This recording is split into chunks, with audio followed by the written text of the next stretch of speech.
ഇതിൻ്റെ പേരറിയാവുന്നവർ എനിക്ക് പറഞ്ഞു തരണേ. എനിക്കറിയത്തില്ല അതിൻ്റെ പേര്.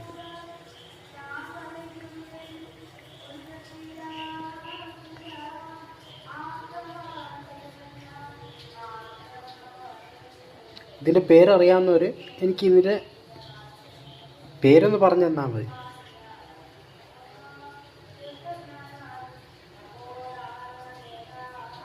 ഇതറിയാവുന്നവർ, ഇതിനെപ്പറ്റി അറിയാവുന്നവർ പേരൊന്ന് പറഞ്ഞു തരണം. എനിക്കറിയത്തില്ല, അതുകൊണ്ട് ചോദിക്കുന്നതാണ്.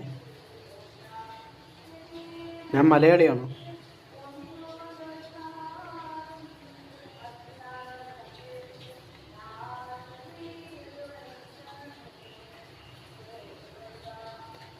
എൻ്റെ പൊന്നു സുഹൃത്തുക്കളെ, ഒന്ന് പറഞ്ഞു തരണേ പേര്, ഇതിൻ്റെ പേര്. അറിയാൻ വയ്യാത്ത കാര്യങ്ങൾ ചോദിച്ചറിയണമെന്ന് പറഞ്ഞ് ചോദിച്ചതേ ഉള്ളൂ. തെറ്റുണ്ടെങ്കിൽ നിങ്ങളല്ലേ പറഞ്ഞു തരേണ്ടത്.